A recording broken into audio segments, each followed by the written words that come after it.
नमस्कार दोस्तों, आप सभी का आज फिर से हमारे YouTube channel Kalayan towards the art में हार्दिक स्वागत व अभिनंदन है। मैं डॉक्टर रमेश चंद मीणा आज फिर आप सभी के सामने एक नया अध्ययन विषय लेकर के प्रस्तुत हुआ हूँ। आज का जो हमारा ई-व्याख्यान है, उसका अध्ययन विषय है भारतीय प्रागैतिहासिक काल की कला।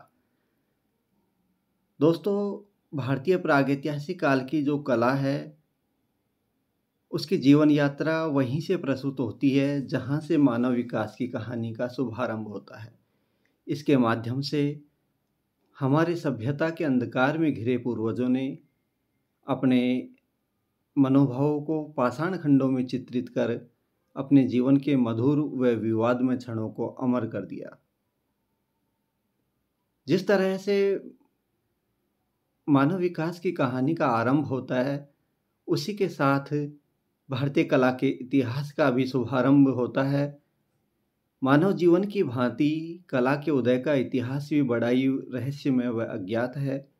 मानव ने जब से इस धरती पर जन्म लिया, तब से उसकी अन्य सहज वृत्तियों के साथ ही चित्रण भी सहज ही आरंभ हो गया होगा। वैसे आदि मानव की संघर्षपूर्ण अंतरकथा का अनुमान लगाना बहुत कठिन है। किस तरह से उस आदि मानव ने प्रकृति की प्रतिकूलता का सामना किया होगा, प्रकृति के कोमल सौंदर्य ने किस तरह से उसकी भावनाओं को झकझोरा होगा, आखेट की तीव्र आकांक्षा ने किस तरह से उसके हृदय को विचलित किया होगा, हमें इन सभी क्रियाकलापों व अंतर्भावनाओं की झलक प्रागैतिहासिक काल के इन चित्रों में मिलती है, इनसे प्राप्त होती है।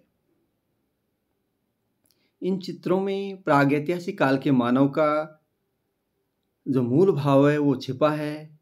उनकी आशा निराशा, दुख सुख, उत्साह उल्लास आदि सभी भावनाएं, जिनको उसने अपने रंगों के माध्यम से या किसी तेज धार वाले औजार से गुफाओं या चट्टानों की जो कठोर शिलाएं हैं, उन पर उकेर कर अपने जीवन के मधुर व विवादमय क्षणों को अमर कर दिया और गुफाओं के धूमिल प्रकाश में अपने जीवन की सरल अभिव्यक्ति तुलिका के माध्यम से खुरदरी दीवारों, चट्टानों व गुफाओं की छतों को चित्रों के रूप में अंकित कर दिया। इस तरह से आदि मानव अपने जीवन की विकास यात्रा को क्रमशः गति देता रहा। अब हम आते हैं मूलभूत शब्द जो प्रागैतिहासिक शब्द है, उसका क्या तात्पर्य है और उसका क्या अभिप्राय है। देखो, जो प्रागैतिहासिक शब्द है वो प्राग और इतिहास इन दो शब्दों के मेल से बना है, जिसमें प्राग शब्द का तात्पर्य है पूर्व और इतिहास का संबंध ऐतिहासिकता से है। तो इतिहास से पूर्व का समय प्रागैतिहासिक काल कहलाता है। इसको हम आदिकाल भी कहते हैं। तो इस तरह से आदिकाल से तात्पर्य है कि जहाँ से जो समय का प्रारंभ होता है, जहाँ से काल निर्धारण का जो मूल रूप है या प्रारंभिक रूप है, वो आदिकाल कहलाता है। तो इस तरह से ये जो प्रागैतिहासिक काल है, उसको विशेषतः हम कला की दृष्टि से देखें तो इसका समय 30,000 ईसा पूर्व से लेकर के लगभग 3,000 ईसा पूर्व तक ठहरता है। तो ईसा पूर्व का जो समय है वो प्रागैतिहासिक काल का समय है और प्री हिस्टोरिक इंडिया के लेखक स्टुअर्ट पिगार्ट ने पुरापाषाण काल से लेकर के ईस्वी सन के निकट के संपूर्ण काल विस्तार को प्रागैतिहासिक शब्द के अंतर्गत समाविष्ट किया। इस तरह से जो प्री हिस्टोरिक इंडिया के लेखक हैं स्टुअर्ट पिगार्ट जी, उन्होंने अपनी पुस्तक में पुरापाषाण काल से लेकर के ईस्वी सन के निकट के जो संपूर्ण ईस्वी सन तक के जो निकट का जो संपूर्ण काल विस्तार है, उसको प्रागैतिहासिक शब्द के अंतर्गत समाविष्ट किया। उन्होंने माना कि पुरापाषाण काल से लेकर जहाँ से ईस्वी का प्रारंभ होता है, वहाँ तक का समय प्रागैतिहासिक काल माना जा सकता है। अब एक विद्वान हैं ग्रहीम क्लार्क, उन्होंने अपनी पुस्तक पुरातत्व व समाज विषयक जो अपनी पुस्तक है, उसमें स्पष्ट रूप से यह उल्लेख किया कि प्राग काल की नितांत आरंभिक अवस्था में मानव समाज व पशु समाज के बीच कोई स्पष्ट विभाजक रेखा खींच पाना कठिन है, परंतु व्यवहारिक दृष्टि से रचना की स्पष्ट परंपरा का संकेत करने वाले पाषाण अस्त्रों के निर्माण से लेकर जहाँ तक सामाजिक विकास के अक्षर ज्ञान का समावेश नहीं मिलता, वहाँ तक प्राग काल की सीमा मानी जा सकती है। इस तरह से इसे हम इस तरह से समझ सकते हैं कि जहाँ तक मानव की जो प्रारंभिक अवस्था थी, उसमें मानव पशु समाज और मानव समाज के बीच कोई स्पष्ट विभाजक रेखा नहीं है, परंतु मानव जहाँ से पाषाण अस्त्रों के निर्माण से लेकर अपने विवेक का इस्तेमाल करते हुए कौशल को विकसित करता है, वहाँ से लेकर जहाँ से सामाजिक विकास के अक्षर ज्ञान का जहाँ मानव परिचय करता है, वहाँ तक की जो सीमाएँ हैं, वो प्राक-काल की सीमाएँ मानी जा सकती हैं।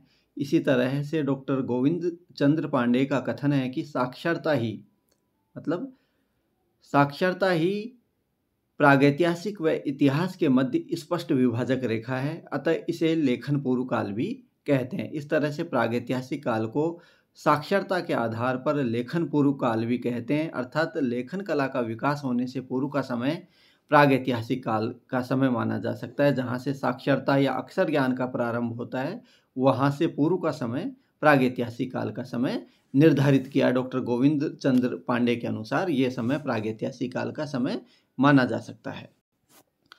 पूर्वोक्त तीनों अवधारणाओं के आधार पर हम सामान्यतः प्रागैतिहासिक शब्द को 3 अर्थों के अंतर्गत स्पष्ट कर सकते हैं। पहला है जो निश्चित रूप से इतिहास की निर्धारक साक्षरता से के आविर्भाव से पूर्व का समय हो, वो हम प्रागैतिहासिक काल मान सकते हैं। दूसरा है जो आदि ऐतिहासिक काल का न हो, जिसमें इतिहास जैसे परिचयात्मकता, सर्वांगीणता व सुसंबद्धता ना मिले, तो उस समय को भी हम प्रागैतिहासिक काल मान सकते हैं। और तीसरा परिप्रेक्ष्य है जो ऐतिहासिक युग में भी अस्तित्व रख करके परंपरा, प्रकृति, स्थिति व वातावरण से प्राग युग का ही अधिक प्रतिनिधित्व करता हो, उसको भी हम आदिम काल या प्रागैतिहासिक काल मान सकते हैं। इस तरह से प्रागैतिहासिक काल को जिसको हम लेखन पूर्व काल भी कह सकते हैं, आदि काल या आदिम काल भी कह सकते हैं, जिसका स्पष्टतः इतिहास से पूर्व का समय माना गया। इसको लेखन पूर्व काल या जो लेखन कला का विकास होता है उससे पहले का समय भी प्रागैतिहासिक काल का समय यहाँ माना जा सकता है। अब हम अपने जो प्रागैतिहासिक काल का विमर्श है उसको क्रमशः आगे बढ़ाते हुए हम ये जानने और समझने का प्रयास करेंगे कि जो प्रागैतिहासिक शब्द है उसका सर्वप्रथम प्रयोग कहाँ हुआ।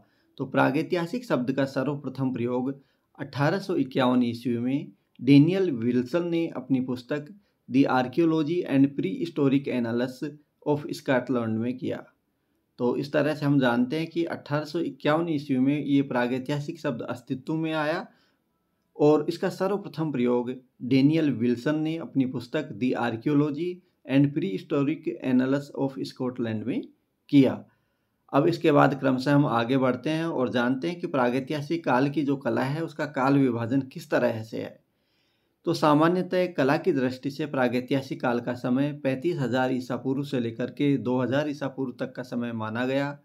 प्रागैतिहासिक काल को हम आदिकाल के नाम से भी जानते हैं, साथ ही उसे लेखन पूर्व काल व इतिहास से पूर्व का समय भी कहा जाता है। प्रागैतिहासिक काल कला की दृष्टि से हजारों वर्षों की काल अवधि में जल तरंगों के समान फैला है। उसे अध्ययन की सुविधा की दृष्टि से विद्वान कई भागों में विभाजित करते हैं। मुख्यतः इस काल में पाषाण यानी पत्थरों का अत्यधिक प्रयोग हुआ और मुख्यतः पत्थरों का प्रयोग होने के कारण इस काल को पाषाण काल या प्रस्तर काल के नाम से भी जाना गया।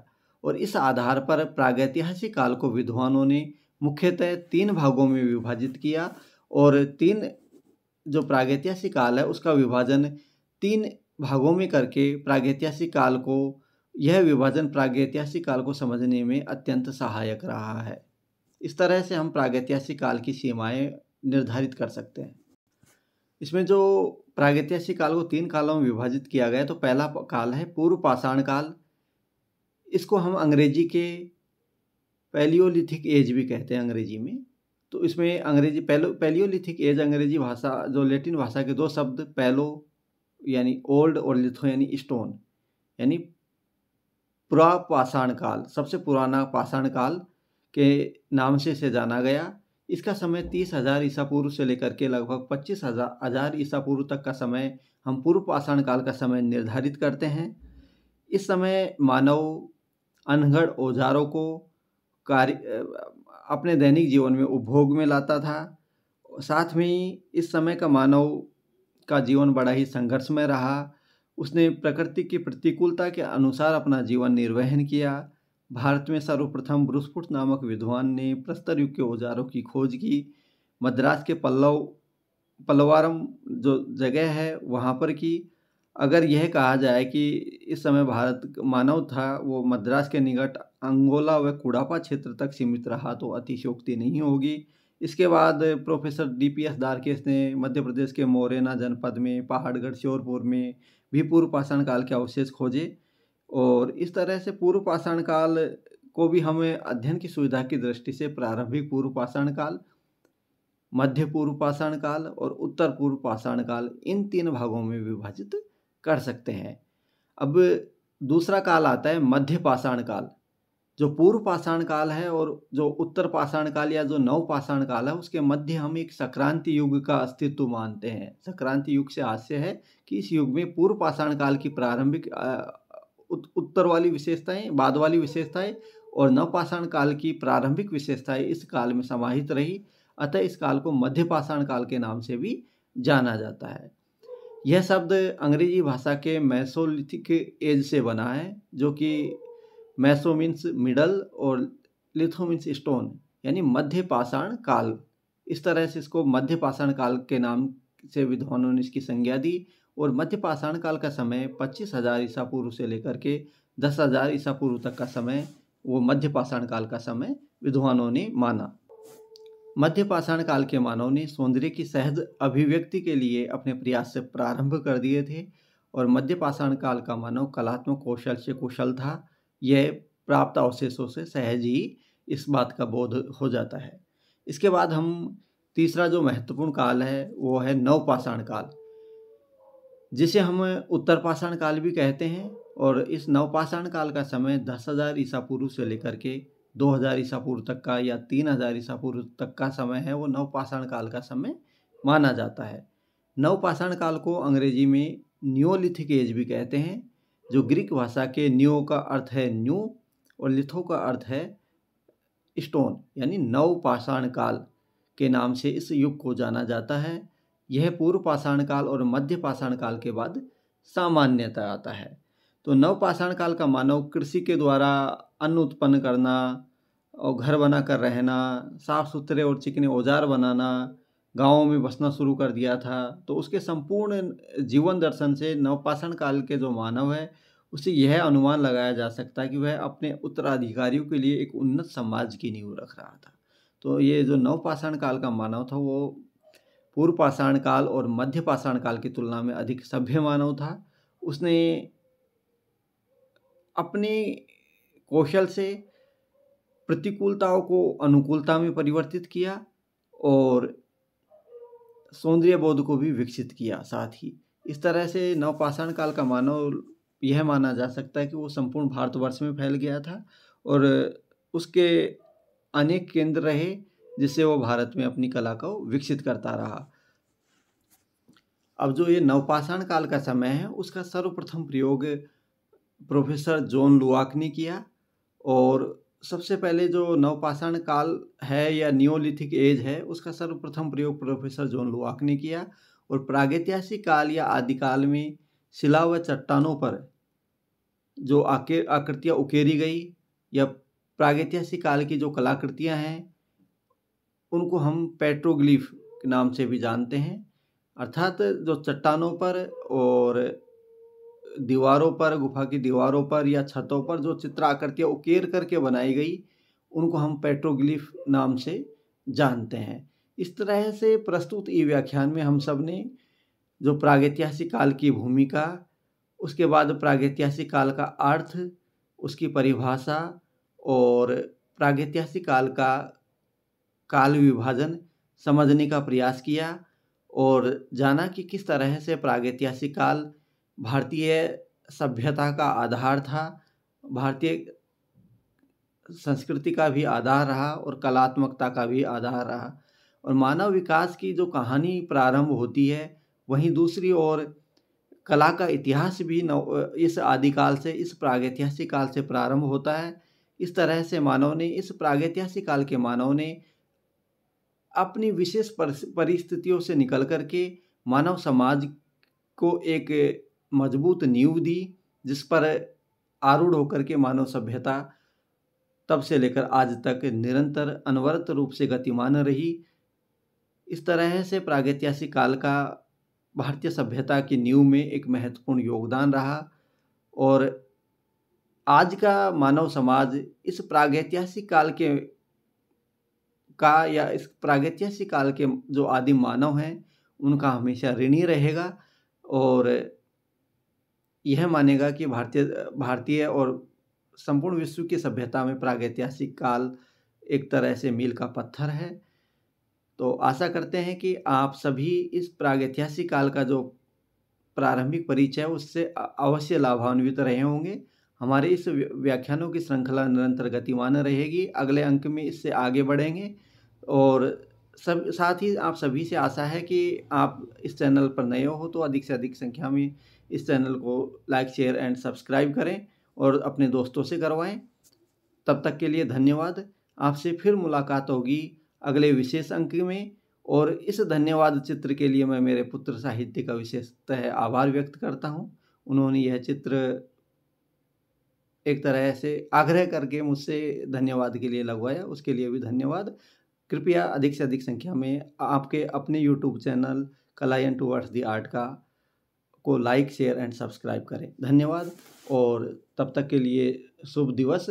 फिर से मुलाकात होगी एक नए अध्ययन विषय के साथ। तब तक के लिए धन्यवाद।